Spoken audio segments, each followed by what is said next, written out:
Subscribe करें Parishkar college YouTube channel को और साथ ही बेल आइकन पर क्लिक जरूर करें, जिससे हमारे सभी वीडियोस नोटिफिकेशन सबसे पहले आप तक पहुंचे।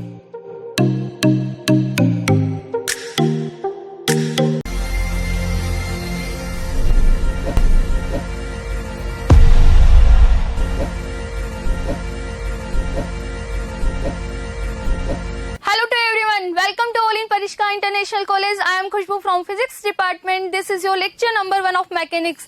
This is your part first of Physics. आपका जो Physics का syllabus है उसकी first book आपकी Mechanics की है. So today we will study of Newton's law and frame of reference. So first of all, don't forget to subscribe our YouTube channel ताकि आप एक viewer से subscriber में convert हो सकें. You will be a part of our Parishkar family and click on the bell icon button. Then you will get all the notification of new videos and also subscribe our Parishkar College channel and click on the bell icon button. So आज का lecture हम start करते हैं हमारे syllabus से. सो syllabus of the university of Rajasthan. In this syllabus you have total 4 units. आपके BSc first year के mechanics के सिलेबस में टोटल कितनी यूनिट्स है? 4 यूनिट्स है. और आपका एक यूनिट कितने मार्क्स का होगा इसको जानने के लिए हम पहले एग्जामिनेशन पेपर पैटर्न की बात कर लेते हैं. आपके जो आपका एग्जाम है वो टोटल 33 मार्क्स का है. आपका जो यूनिवर्सिटी ऑफ राजस्थान का जो पेपर है वो टोटल 33 मार्क्स का है. And in this paper you have total 5 questions. आपके इस क्वेश्चन पेपर में टोटल 5 क्वेश्चंस होंगे. और जो आपका first question will be of 9 marks and in this question you have 6 short answer type of questions. आपके पास यहाँ पे 6 क्वेश्चंस होंगे जो कि शॉर्ट आंसर टाइप के होंगे and each question containing 1.5 marks. आपका जो एक क्वेश्चन होगा वो 1.5 मार्क्स को कवर करेगा. तो आप यहाँ से नंबर से आइडिया लगा सकते हो कि आपको वहां पे आंसर कितना लिखना है. सो your answer is not exceeding half page. And your question number 2 and 3, 4 and 5 जो ये चारों क्वेश्चन है वो आपके 6 मार्क्स के होंगे. तो यहां से आप देख लो 6 × 4 24 मार्क्स के आपके सेकंड, थर्ड, फोर्थ और फिफ्थ जो टोटल कितने नंबर के होंगे आपके वो 24 मार्क्स के होंगे. और जो फर्स्ट क्वेश्चन है वो आपका कितने मार्क्स का है? 9 मार्क्स का है.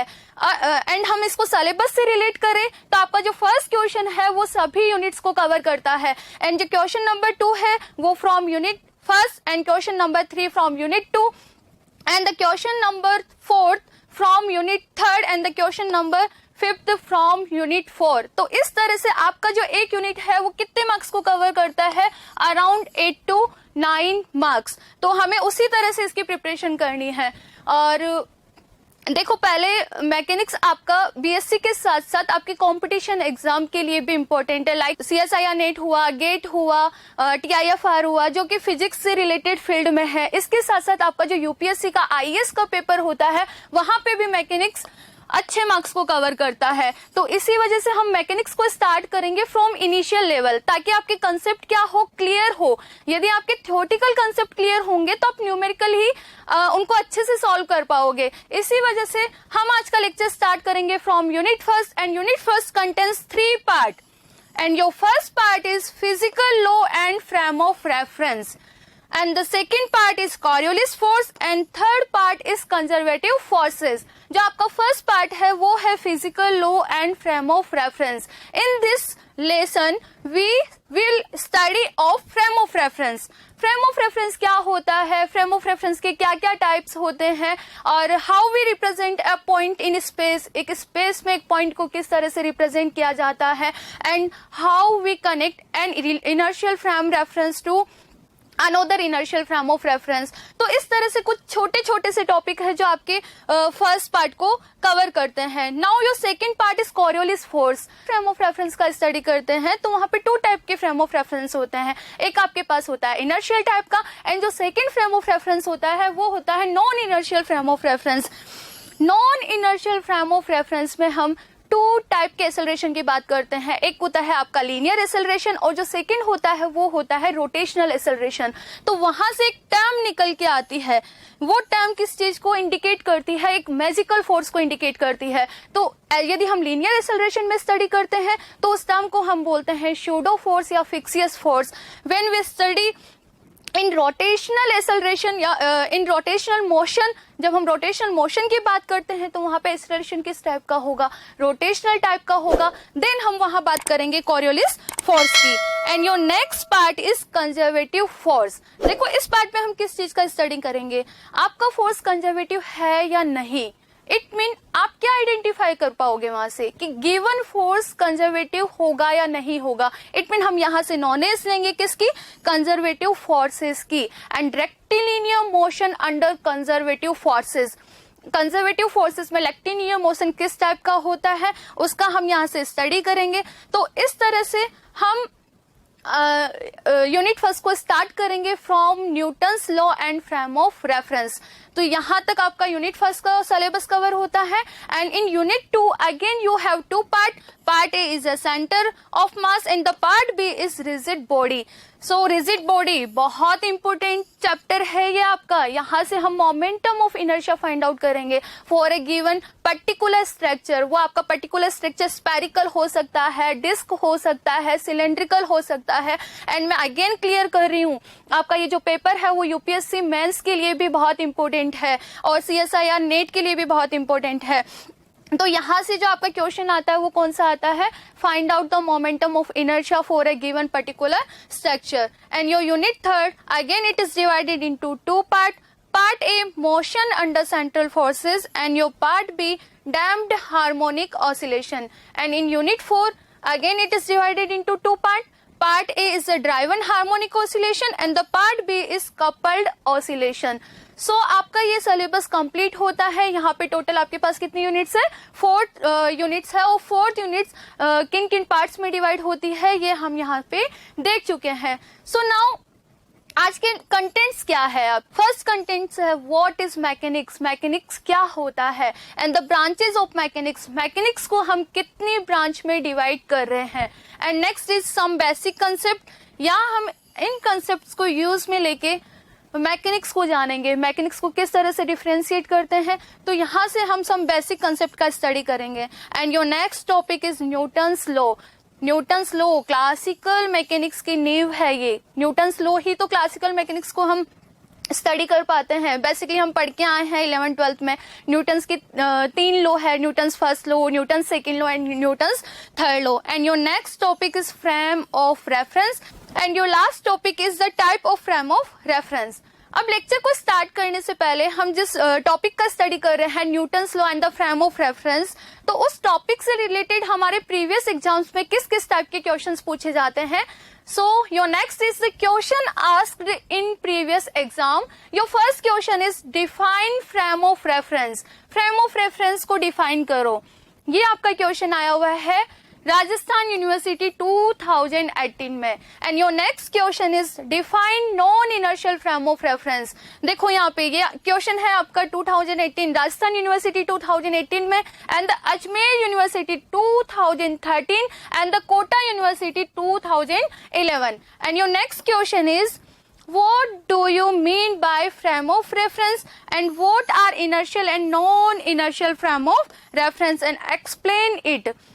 ये आपका क्वेश्चन आया हुआ है राजस्थान यूनिवर्सिटी 2017 एंड 2011 में। And the next question is what do you mean by inertial frame of reference. ये आपका क्वेश्चन आया हुआ है अजमेर यूनिवर्सिटी 2019 में। इस तरह से देख सकते हो आप आज का जो हमारा टॉपिक है वो कितना इंपॉर्टेंट है, not for only Rajasthan university. यहाँ पे किस किस यूनिवर्सिटी में देखो आप, अजमेर यूनिवर्सिटी में है, कोटा यूनिवर्सिटी में है। तो इस तरह से आपका जो ये टॉपिक है वो सभी यूनिवर्सिटीज के एग्जाम्स के लिए इंपॉर्टेंट है। And next is short type questions.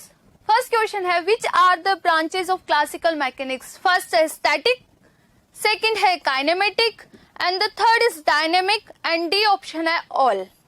अभी हम स्टडी करेंगे कि मैकेनिक्स क्या होता है और मैकेनिक्स की क्या कितनी ब्रांचेस होती है और क्लासिकल मैकेनिक्स में कौन कौन सी ब्रांचेस को इंक्लूड किया जाता है। And your next question is which of the following does Newton first law of motion describe? Your first option is inertia and second option is work, third option है energy and fourth option है momentum of inertia।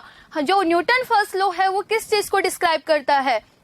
And next question is consider a car which is accelerating at a rate of 6 metre पर second square. आप यहाँ पे unit देखो metre पर second square और यहाँ पे लिखा हुआ है एक्सेलरेटिंग। इट मीन ये किसकी वैल्यू गिवन है आपको, एक्सेलरेशन की, which is denoted by A. If the mass of the car is 400 kg then how much force is applied on the car. आपको क्या गिवन है और मास की वैल्यू गिवन है, कार के मास की वैल्यू गिवन है, आपको कैलकुलेट करना है अप्लाइड फोर्स। जो अप्लाइड फोर्स है उसकी वैल्यू क्या होगी। Your first option is 2000 newton and the second option is 2200 newton and the third option is 2400 newton and fourth option is 2600 newton. So हम इसको मैथमेटिकली सॉल्व करेंगे।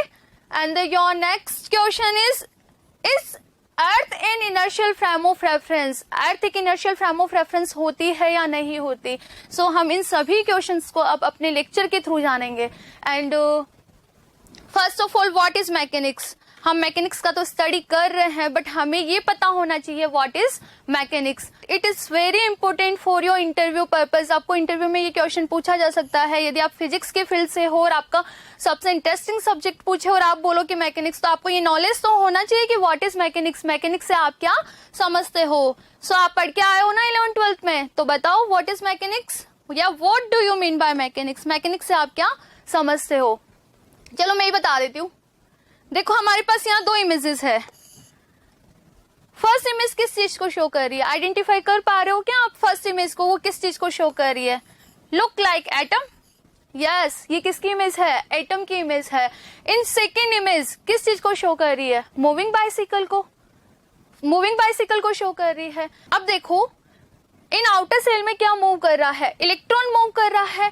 फर्स्ट इमेज में तो इलेक्ट्रॉन मूव कर रहा है और जो बाइसिकल है वो किस तरह से मूव कर रही है, देखो ट्रांसलेशन मोशन, एक ही डायरेक्शन के अंदर मूव कर रही है। तो बेसिकली दोनों ही में से एक चीज तो समझ में आ रही कि दोनों में एक वर्ड कॉमन है, मोशन। और किस तरह से हो रहा है इसका हमें पता चल गया। अब हमें इस चीज का पता चल जाए कि क्यों हो रहा है, तो उसे ही हम क्या बोलेंगे, mechanics. So the study of how and why an object move. एक ऑब्जेक्ट किस तरह से मूव कर रहा है और क्यों मूव कर रहा है, उसे ही हम क्या बोलते हैं, मैकेनिक्स बोलते हैं। So the study of how and why object move is called mechanics. तो मैकेनिक्स में हम किस चीज का स्टडी करेंगे, मूविंग ऑब्जेक्ट्स का स्टडी करेंगे। Now it is divided into two part. Your first part is a classical mechanics. It is also called Newtonian mechanics, and your second part is quantum mechanics. So first of all, हम जो भी daily life में देखते हैं, चलना फिरना उठना बैठना, फलों का पेड़ों से नीचे गिरना, आसमान में पंछियों का उड़ना, बॉल को कैच करना, बॉल को फेंकना, तो डेली लाइफ को एक पर्टिकुलर वे में समझने के लिए क्या करते हैं, कुछ रूल्स बनाए गए हैं। उन रूल्स को ही हम क्या करते हैं, लॉ ऑफ फिजिक्स। तो लॉ ऑफ फिजिक्स ये चीज हमें समझ में आ गई। नाउ क्लासिकल क्या होता है, जिन भी ऑब्जेक्ट्स को हम देख पा रहे हैं, उन सब का स्टडी या उन सब का पर्टिकुलर रूल से स्टडी करने के लिए हम क्या करते हैं, उन सबको एक वर्ड में समराइज कर सकते हैं। उस वर्ड को हम क्या बोलते हैं, क्लासिकल।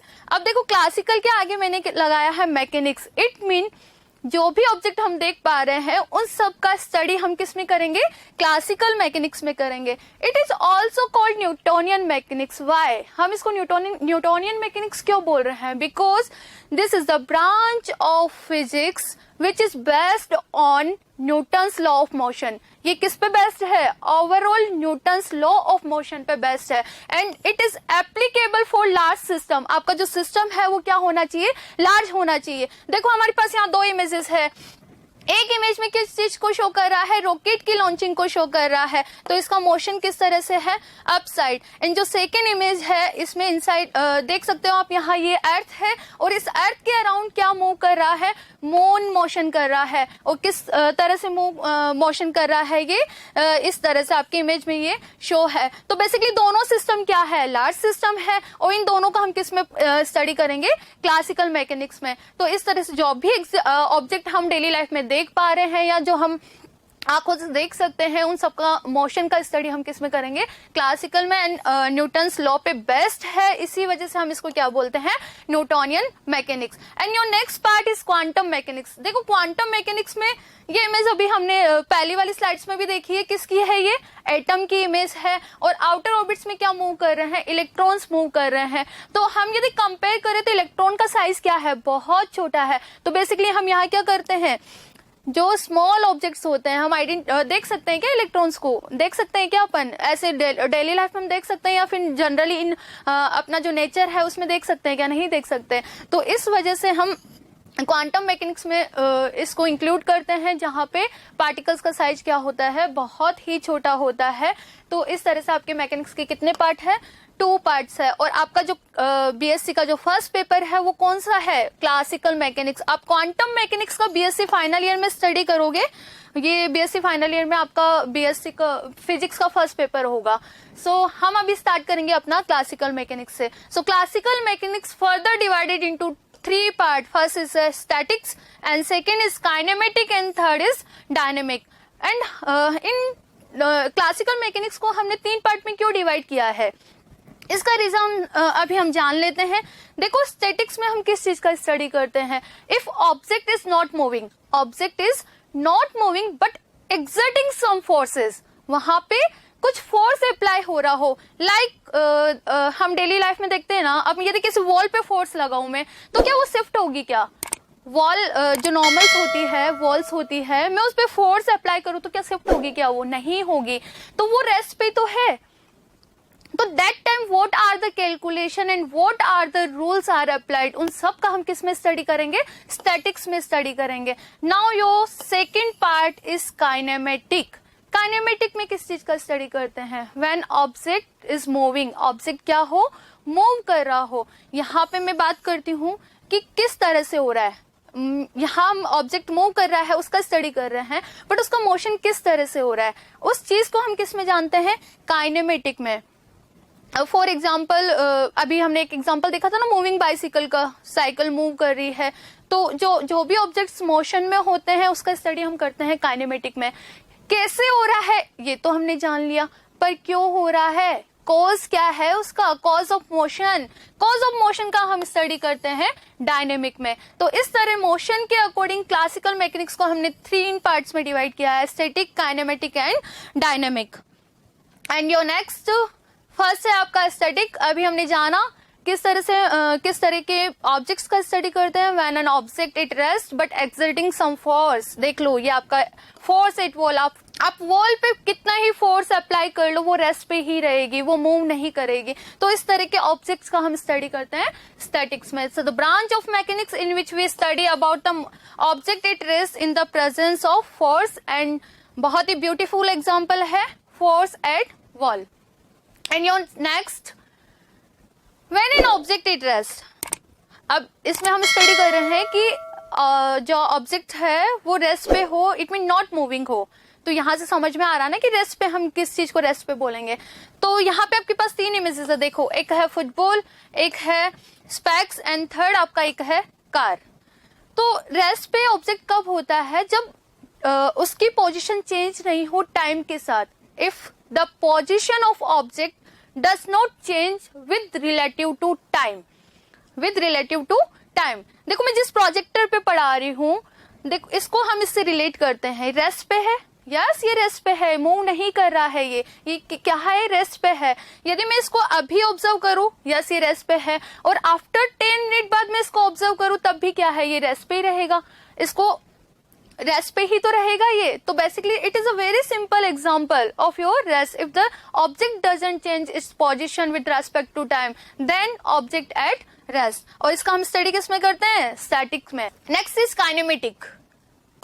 बेसिकली काइनेमेटिक में किसका स्टडी करते हैं? When an object is moving, object किस में हो, यदि मूव कर रहा हो तो that time what are the calculation, what are the rules are applied, all these are study in kinematic. उन सबका हम स्टडी किस में करते हैं? काइनेमेटिक में करते हैं। लाइक मूविंग बाइसिकल है, circular motion of an object है।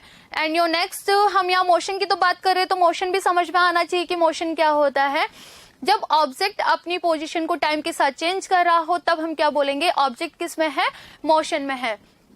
If the position of a particle change with respect to time and observer sees that the particle at different position at different time, then the particle is said to be in motion. Like football, obvious यहाँ पे क्या हो रहा है? कभी ये यहाँ पे है, कभी ये यहाँ पे है, इस टाइम पे ये यहाँ पे है एंड नेक्स्ट टाइम में ये आगे की ओर मूव कर रही है। तो इस तरह से क्या हो रहा है? अपनी पोजीशन को चेंज कर रही है। किसके साथ? टाइम के साथ। तो ऐसे ऑब्जेक्ट जो टाइम के साथ अपनी पोजीशन को चेंज करते हैं उन्हें हम क्या बोलेंगे? वो ऑब्जेक्ट किस में है? मोशन में है। Next is dynamic. काइनेमेटिक में तो हमने इस चीज समझ ली, किस चीज की बात करते हैं हम? ओनली मोशन की बात करते हैं। वो किस तरह से हो रहा है उस चीज को तो हम वहां से देख लेते हैं, बट उसका रीजन क्या है? Cause of motion. तो कॉज ऑफ मोशन का हम स्टडी करते हैं डायनेमिक में। The branch of mechanics in which we study about the cause of motion. देखो यहाँ पे हम देखते हैं ठीक है एक कार मोशन में है, बट मोशन में होने के लिए वहां पे कोई ना कोई तो रीजंस होने चाहिए ना। जैसे लाइक फ्रिक्शन फोर्स हुआ, कांटेक्ट फोर्स हुआ, यहाँ पे देखो फॉरवर्ड ड्राइविंग फोर्स हुआ। तो इस तरह से किन किन फोर्स की वजह से ये मूव कर रही है, तो उन सबका स्टडी हम किस में करते हैं? डायनेमिक में। And your next is Newton's law of motion, जो कि हमारी क्लासिकल मैकेनिक्स की नींव है। न्यूटन्स लॉ ऑफ मोशन का जो हम फर्स्ट स्टार्ट कर रहे हैं, Newton's first law. It is also called off law of inertia. यदि कोई पार्टिकल रेस्ट पे है तो वो रेस्ट पे ही रहता है, और यदि कोई पार्टिकल यूनिफॉर्म मोशन से मूव कर रहा है तो वो यूनिफॉर्म मोशन से ही मूव करता रहेगा जब तक हम उस पर एक्सटर्नल फोर्स अप्लाई नहीं करते। देखो हम इस चीज को एक एक्सपेरिमेंट से देखते हैं। I have an a glass, एक कांच का ग्लास है, एक पेपर और एक कॉइन है। देखो फर्स्ट केस में हम क्या कर रहे हैं? मैंने कॉइन को पेपर के ऊपर रखा। कॉइन कहाँ है? रेस्ट पे है। यस, कॉइन अपने आप तो अपनी पोजीशन चेंज करने से रहा, तो कॉइन रेस्ट पे है। If I remove this paper from the glass like this, यदि मैं इस तरह से पेपर को रिमूव कर रही हूँ तब भी मैं देख रही हूँ कॉइन रेस्ट पे है, because applied force to paper was not greater than friction force. Friction force से ज्यादा नहीं है जो मैंने यहाँ पे फोर्स अप्लाई किया, इसी वजह से कॉइन कहाँ है? रेस्ट पे है। And now if I do this, then what happen? Paper was gone and coin fall down at the bottom of the glass. तो बेसिकली कोई रेस्ट पे है या यूनिफॉर्म मोशन में है तो वो अपनी पोजीशन कब चेंज करेगा? जब हम वहां पे अनबैलेंस फोर्स अप्लाई करें। इन सेकंड सिचुएशन मैंने क्या किया? वहां पे अनबैलेंस फोर्स अप्लाई किया तो कॉइन अपनी पोजीशन को चेंज कर रहा है। तो इसी वजह से यदि रेस्ट पे है, उसकी पोजीशन चेंज करनी है तो हमें वहां क्या करना होगा? अनबैलेंस फोर्स अप्लाई करना होगा। So an object will not change its motion unless acting on by an unbalance force. In second step जो अप्लाइड फोर्स था उसकी वैल्यू फ्रिक्शन फोर्स से ज्यादा थी, इसी वजह से कॉइन अपनी पोजीशन को चेंज कर पा रहा था। फ्रिक्शन फोर्स होता क्या है? Which oppose the motion of an object, जो मोशन को रोकता है। And next is if it is at rest it will stay at rest, if it is in motion it will remain at the same velocity. देखो यहाँ पे first specs rest पे है तो ये रेस्ट पे ही रहेगा जब तक हम इसको यहाँ से उठा के नहीं लेके जाए। And next in second image किस चीज को शो कर रही है? मोशन ऑफ कार को शो कर रही है, जो कि यूनिफॉर्म मोशन के अंदर मूव कर रही है। सो एग्जांपल्स जो हम डेली लाइफ में जनरली देखते हैं, देखो यहाँ पे एक फर्स्ट इमेज में क्या शो हो रहा है? Scooter does not move unless I start it. Obvious scooter start नहीं होगा जब तक मैं उसको स्टार्ट नहीं करूंगी। इट मीन किस चीज को शो कर रहा है? ये रेस्ट पे है तो रेस्ट पे ही रहेगा। Initially the scooter is at rest position. And second image scooter in motion remain in motion. जैसे ही ये स्कूटर को स्टार्ट करता है, यदि ये यूनिफॉर्म मोशन में मूव कर रहा है तो यूनिफॉर्म मोशन में ही मूव करता रहेगा, और ये दोनों ही न्यूटन्स फर्स्ट लॉ को शो करता है। नेक्स्ट नाउ व्हाट हैपन, देखो यहाँ पे क्या हो रहा है, इसके वे में कुछ स्टोन्स आ गए। अब स्टोन्स की वजह से इसको क्या करना होगा, ब्रेक लगाना होगा, और वो ब्रेक किस तरह से काम करेगा, एक एक्सटर्नली फोर्स, अनबैलेंस फोर्स की तरह काम करेगा, जो कि इसकी यूनिफॉर्म वेलोसिटी को ब्रेक कर रहा है। यहाँ पे तो यूनिफॉर्म वेलोसिटी से मूव कर रहा है, लेकिन जैसे ही इसके पाथ में, इसके रास्ते में स्टोन्स आए, तो स्टोन्स की वजह से इसको क्या करना पड़ रहा है, वहां पे ब्रेक अप्लाई करना पड़ रहा है, और वो ब्रेक किसकी तरह काम करेगा, एक एक्सटर्नली फोर्स की तरह काम करेगा। And your next topic is Newton second law. Newton second law क्या होता है, basically Newton second law define करता है फोर्स को डिफाइन करता है कि जो अप्लाइड फोर्स होता है वो किसके प्रोपोर्शनल होता है, it is directly proportional to mass of an object, एक ऑब्जेक्ट के मास के डायरेक्टली प्रोपोर्शनल होता है, और एक्सेलरेशन के डायरेक्टली प्रोपोर्शनल होता है। देखो यहाँ पे भी हमारे पास दो इमेजेस है। फर्स्ट इमेज में देखो ये इससे क्या पूछ रहा है, can you move that stone, can you move that stone. इसने रिप्लाई किया इट इज सो इजी, ये तो बहुत ही इजी है। तो why is it easy to move this stone, why, इसको यहां से मूव करना इजी क्यों है, बिकॉज इसका मास कम है। यदि मास कम है तो इसको यहां से रिमूव करने के लिए फोर्स भी कम अप्लाई करना होगा, जो कि ये यहाँ पे कर सकता है इस काम को। तो इसी वजह से हम क्या बोल रहे हैं, force is directly proportional to mass, and किसके प्रोपोर्शनल होता है ये, एक्सेलरेशन के भी प्रोपोर्शनल होगा। एंड देखो सेकेंड इमेज में हम देख सकते हैं, अगेन ये क्या पूछ रहा है, can you move that stone, it's so big, ये तो बहुत ही बड़ा है। Why is it difficult to move this stone, इस स्टोन को यहां से मूव करना इतना डिफिकल्ट क्यों है। अब तो आप अच्छे से देख सकते हो और आप भी इसका आंसर दे सकते हो, क्यों, बिकॉज इनका साइज बड़ा है, हेवियर मास है। यदि हेवियर मास है तो इनको यहाँ से मूव करने के लिए भी फोर्स ज्यादा अप्लाई करना पड़ेगा। तो ये फर्स्ट इमेज से और सेकंड इमेज से हम यहाँ से हम कह सकते हैं कि जो अप्लाइड फोर्स होता है, जो हम यहाँ पे फोर्स अप्लाई कर रहे हैं, वो किसके प्रोपोर्शनल होता है, मास के और एक्सेलरेशन के। एंड अगेन देखो हमारे पास एक और एग्जांपल है, यहाँ पे एक प्लेयर है। अब देखो यहाँ पे इसके पास फुटबॉल है, तो फुटबॉल पे फोर्स इसको क्या करना होगा, ज्यादा लगाना होगा, बिकॉज इसका मास ज्यादा है, और मास ज्यादा है तो वेट से जो फोर्स अप्लाई होगा वो भी ज्यादा होगा, प्लस इसका एक्सेलरेशन भी कम होगा। एंड सेकेंड इमेज में देखो अगेन प्लेयर के पास कौन सी बॉल है, क्रिकेट बॉल है, तो बेट से जो फोर्स अप्लाई करेगा उसकी वैल्यू क्या होगी, कम होगी, और ये ज्यादा डिस्टेंस को कवर कर पाएगी, बिकॉज यहाँ पे एक्सेलरेशन की वैल्यू भी ज्यादा होगी। तो इस तरह से हम समझ सकते हैं कि force is equal to ma। And next is a force cause an object to accelerate and the acceleration is directly proportional to force F and the inversely proportional to mass F। देखो F is equal to हमने अभी क्या बोला ma, तो यहाँ से acceleration को भी हम define कर सकते हैं। What is acceleration?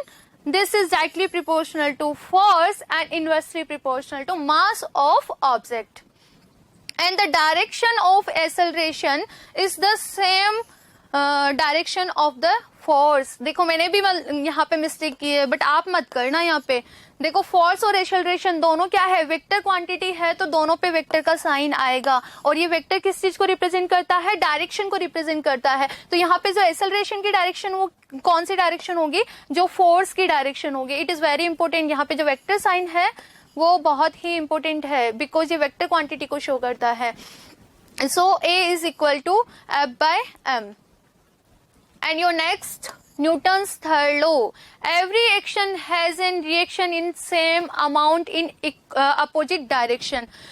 इसको हम जनरल डेली लाइफ से रिलेट करते हैं तो बहुत ही इजी एग्जांपल है स्प्रिंग का. यदि हम स्प्रिंग को प्रेस करते हैं तो ऑब्वियस वो कहाँ जाएगी, डाउन साइड. बट जैसे ही हम वहां से रिमूव करते हैं तो उसका रिएक्शन किस साइड होता है, अपवर्ड साइड होता है. तो न्यूटन्स थर्ड लॉ क्या बोलता है, every action has an reaction in same amount या equal amount but in opposite direction. तो every action there is an equal and opposite reactions. देखो आपका example, what happen when you press this spring. इस spring को यदि आप press करोगे तो क्या होगा, ऑब्वियस एक्शन आपका किस डायरेक्शन में शो कर रहा है, इस डायरेक्शन में, और इसका रिएक्शन अपोजिट डायरेक्शन में.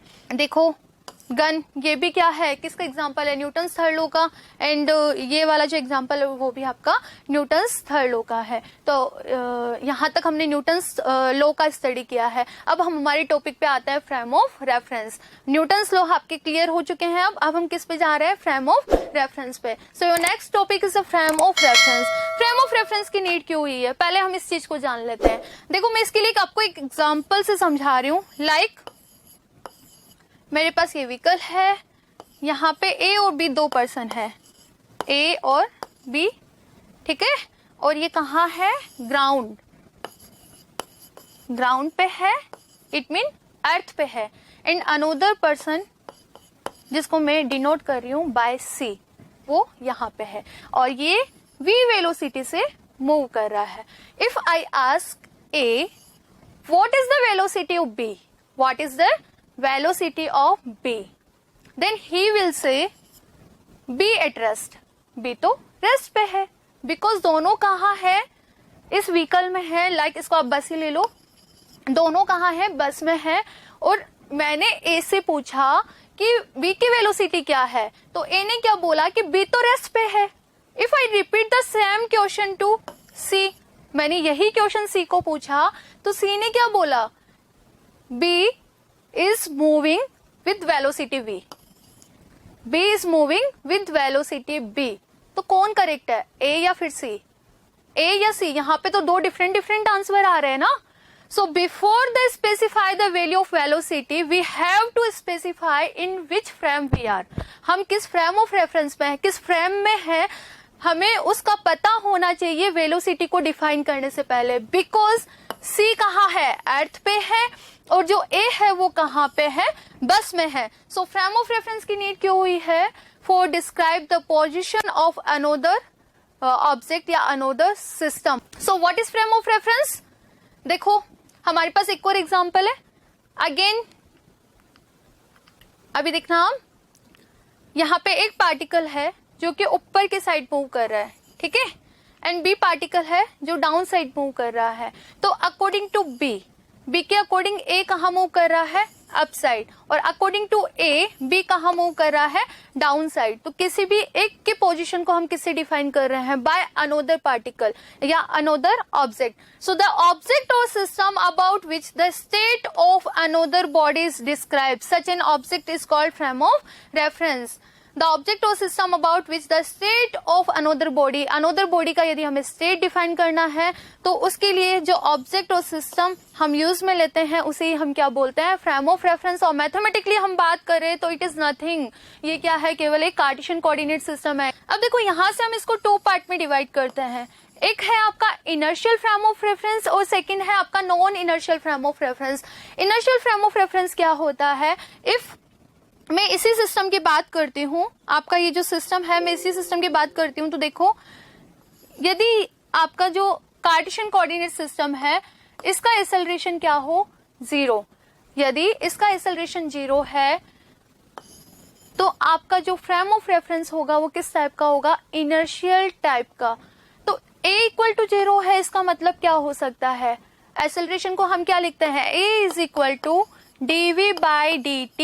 इसकी वैल्यू 0 कब हो सकती है, एक ऑप्शन है कि v या तो 0 हो या फिर v की वैल्यू क्या हो, कांस्टेंट हो. हमारे पास दो ही तो ऑप्शन है, एक तो v 0 हो या सेकंड ऑप्शन क्या है, v कांस्टेंट हो. तो इस टाइप का फ्रेम ऑफ रेफरेंस जो रेस्ट पे हो या फिर यूनिफॉर्म वेलोसिटी से मूव कर रहा हो, तो इस तरह के फ्रेम ऑफ रेफरेंस कौन से होते हैं, इनर्शियल फ्रेम ऑफ रेफरेंस. और यदि आपका given frame of reference accelerate हो, it mean a is not equal to 0। यदि वो एक्सेलरेट है तो वो इस टाइप का फ्रेम ऑफ रेफरेंस किस टाइप का होगा? Non inertial frame of reference. And मैं आपको क्लियर कर दूं, जो इनर्शियल फ्रेम ऑफ रेफरेंस होता है वो न्यूटन्स लॉ को फॉलो करता है।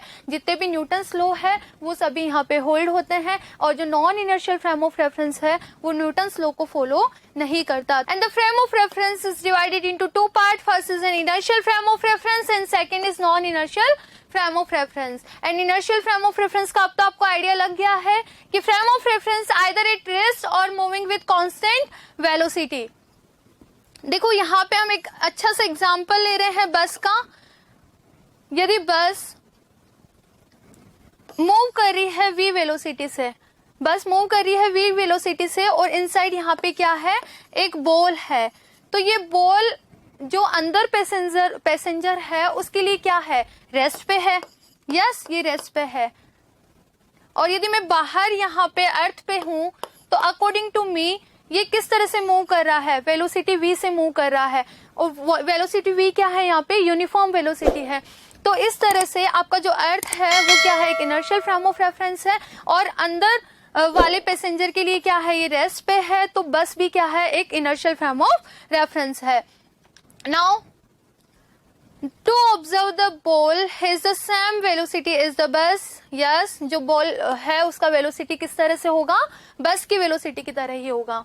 And your next is, if in a given system a free object does not experience any acceleration and the motion of the object appears to be non-accelerated, then the system is called inertial frame of reference.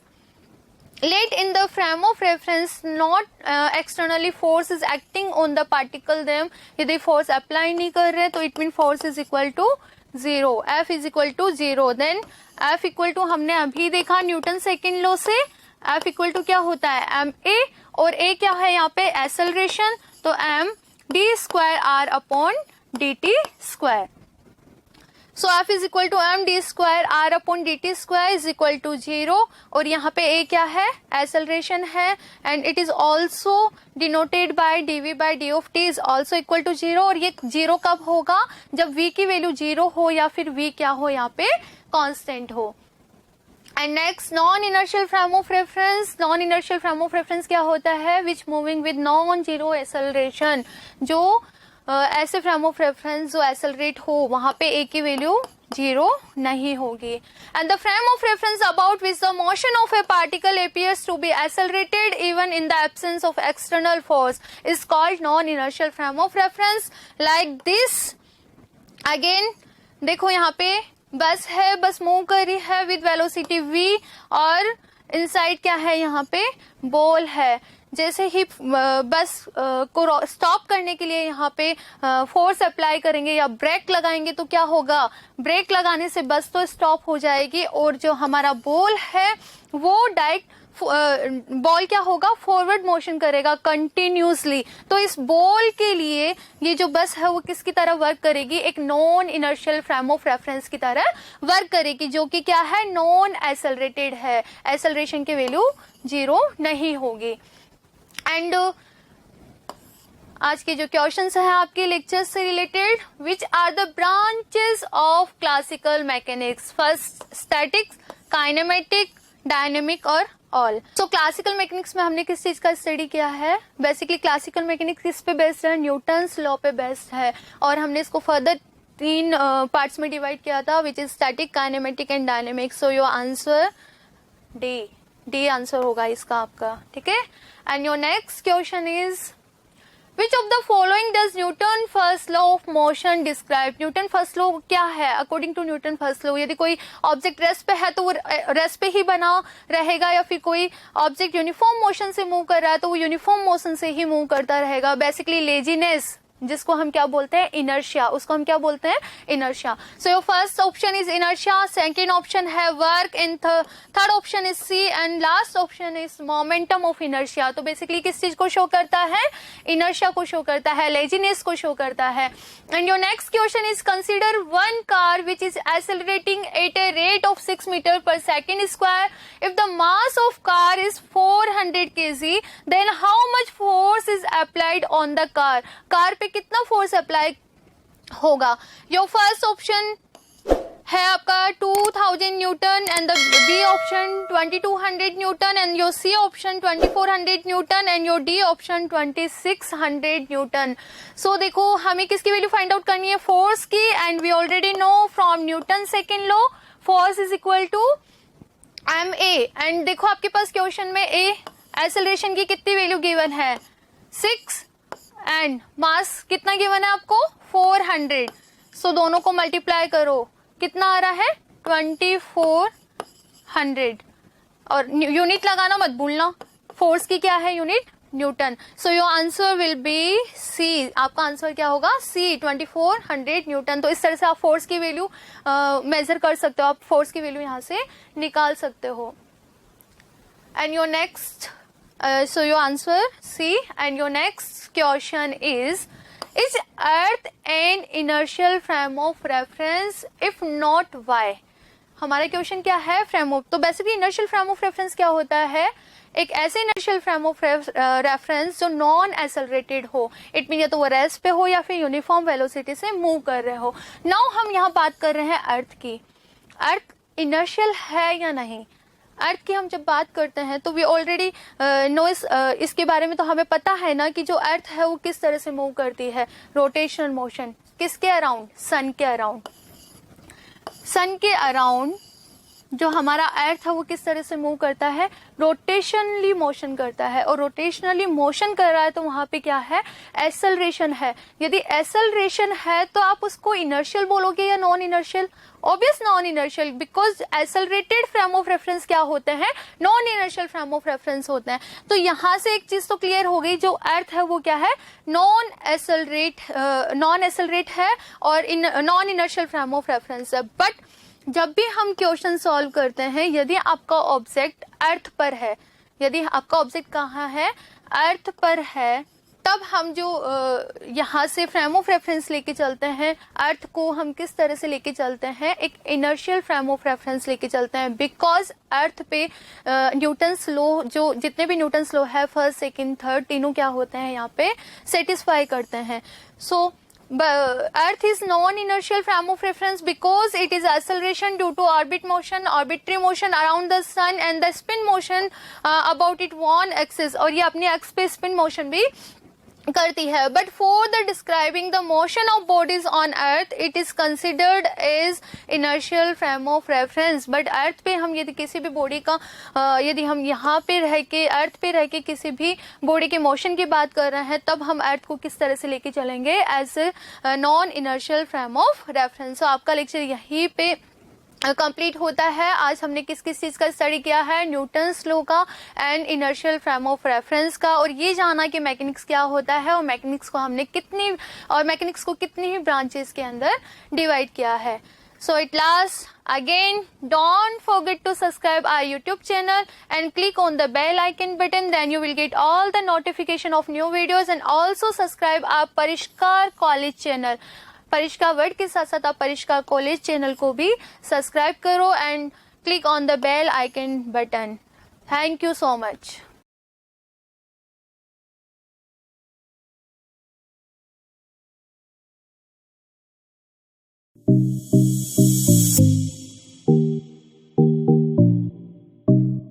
Subscribe करें Parishkar college YouTube channel को और साथ ही bell icon पर click जरूर करें, जिससे हमारे सभी वीडियोस नोटिफिकेशन सबसे पहले आप तक पहुंचे.